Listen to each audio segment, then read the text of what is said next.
Hello students, welcome to e-learning class. Today we will study science of class 7th. So take out your science book. Page number 36. Chapter number 4 पे थे हम, जिसमें हमने last class में lower fixed point and upper fixed point तक हमने complete कर लिया था. Today we will discuss types of thermometers. तो डिफरेंट टाइप्स के थर्मामीटर्स होते हैं जो कि डिफरेंट टेम्परेचर डिफरेंट चीज़ों का टेम्परेचर मेज़र करने के लिए यूज़ होते हैं, जैसे कि एयर का, हमारी बॉडीज़ का, फूड का और बाकी अदर चीज़ों का भी. तो क्लिनिकल थर्मामीटर्स होते हैं, लेबोरेटरी थर्मामीटर्स होते हैं, गैलीलियो थर्मामीटर्स होते हैं और डिजिटल थर्मामीटर्स भी होते हैं. इन सब में जो कॉमनली यूज्ड है, मीन्स जो ज़्यादा यूज़ होते हैं, वो होते हैं clinical thermometer, laboratory and digital. So first one is clinical thermometer. The thermometer used to measure human body temperature is known as the clinical thermometer. वो थर्मामीटर जो ह्यूमन बॉडी का टेम्परेचर मेजर करने के लिए यूज होता है, that is clinical thermometer. It consist of a long narrow uniform glass tube. It has a bulb at one end. The bulb contains mercury.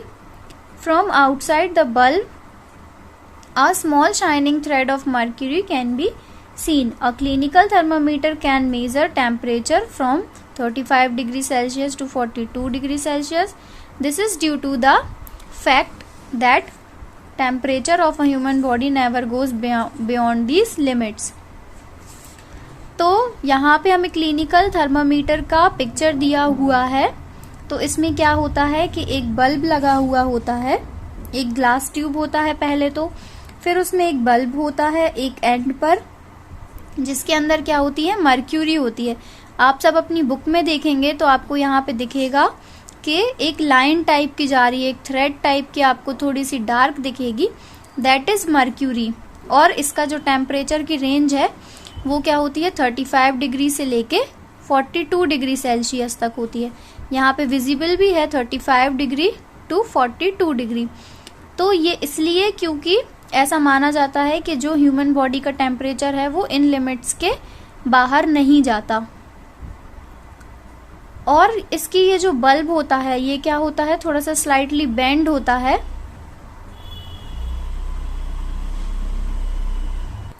किस लिए होता है बल्ब के पास स्लाइट बेंड, क्योंकि जो मर्क्यूरी है वो वापस ना आए बल्ब के अंदर, जैसे ही हम थर्मामीटर को बॉडी के कांटेक्ट से रिमूव करें. तो ये जो मर्क्यूरी है इसी की वजह से हमें पता चलता है कि बॉडी का टेम्परेचर कितना है. ये जो पोर्शन होता है इसको हम यूजुअली अपने माउथ में या फिर अपने आर्म पिट पे जब लगाते हैं तो मर्क्यूरी जो है वो क्या होती है, पिघलने लगती है धीरे धीरे. जैसे जैसे उसको हॉटनेस मिलती है वो मेल्ट होने लगती है. तो अगर हमारी बॉडी का टेम्परेचर गर्म होता है, जितना गर्म होता है उतना वो मर्क्यूरी मेल्ट होना स्टार्ट होती है. और जैसे जैसे वो मेल्ट होती जाती है, जहां तक वो मेल्ट होती है वहां पे जो भी टेम्परेचर लिखा होता है हम उतना टेम्परेचर अज्यूम कर लेते हैं कि हमारी बॉडी का इतना टेम्परेचर है. Next is laboratory thermometer. Laboratory thermometer is used to measure room temperature and temperature of hot solids and liquid during experiment.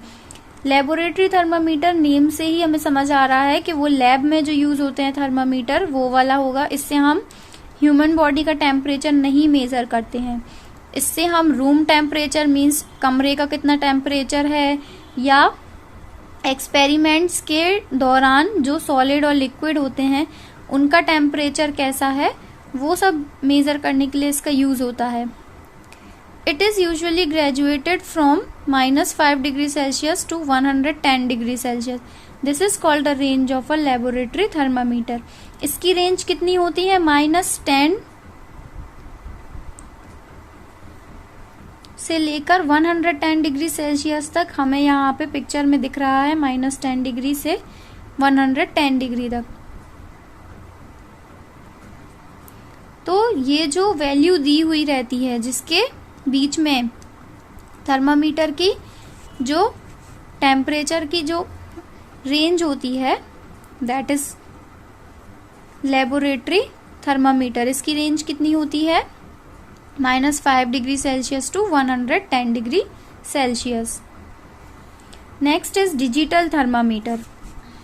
Nowadays digital thermometers are becoming very popular। आजकल digital thermometers का mostly use होता है।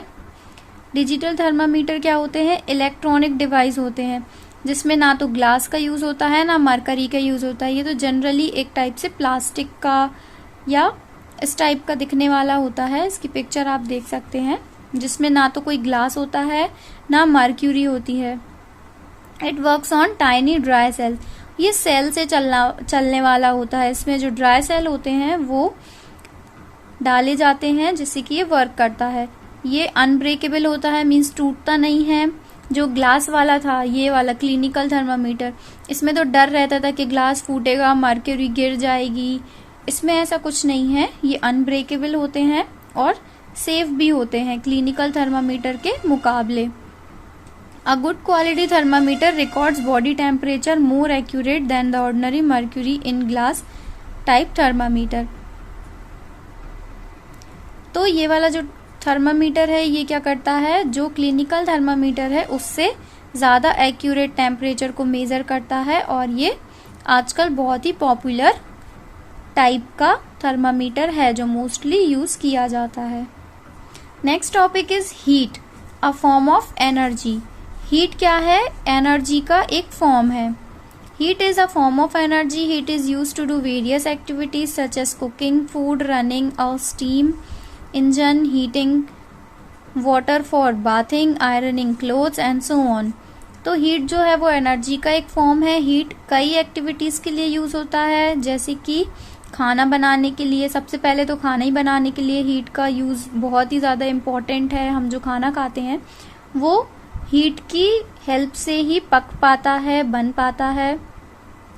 Running a steam engine, steam engine को चलाने के लिए भी हमें हीट की ज़रूरत पड़ती है।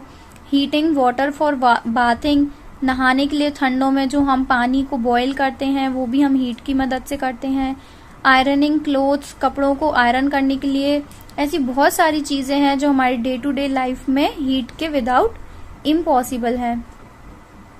Therefore heat can be considered to be a form of energy। तो इसीलिए मतलब जो हीट है उसको एक एनर्जी का फॉर्म कंसिडर किया जाता है। So heat is energy whereas temperature is the measurement of heat energy। तो हम क्या मानेंगे कि जो हीट है वो एनर्जी है और जो टेम्परेचर है वो हीट एनर्जी का मेजरमेंट है। As we measure length in centimeters or meters, heat energy is measured in calories और joules। तो जैसे हम लेंथ को मेजर करते हैं सेंटीमीटर में या मीटर में, ऐसे ही जो हीट एनर्जी है इसको हम किस में मेजर करते हैं, कैलोरीज में या जूल्स में। इन the SI system heat energy is measured in joule. तो जो एसआई सिस्टम होता है उसमें हीट एनर्जी जो है वो किस में मेजर होती है, जूल्स में। और the symbol use to represent, और जूल को रिप्रेजेंट करने का सिंबल क्या होता है, जे। मतलब अगर हम जूल की जगह सिंपल जे लिख दें तो वो अंडरस्टूड होगा कि ये हीट को डिफाइन कर रहा है या हीट को रिप्रेजेंट कर रहा है। तो इस पॉइंट को आप अंडरलाइन कर लें, in the SI system heat energy is measured in joules.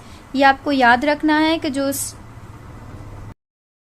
International system of units है उसमें जो हीट है उसको किस में मेजर किया जाता है, जूल्स में। और इसको जे भी लिख सकते हैं, सिंबल क्या होता है जूल का, जे। तो आज इतना ही पढ़ेंगे हम, इसको आपको अच्छे से रीड करना है। इतने पोर्शन में अगर आपको कुछ डाउट है तो वो भी आप पूछ सकते हैं। इसके आगे हम नेक्स्ट क्लास में कंटिन्यू करेंगे। Thanks for watching, have a nice day.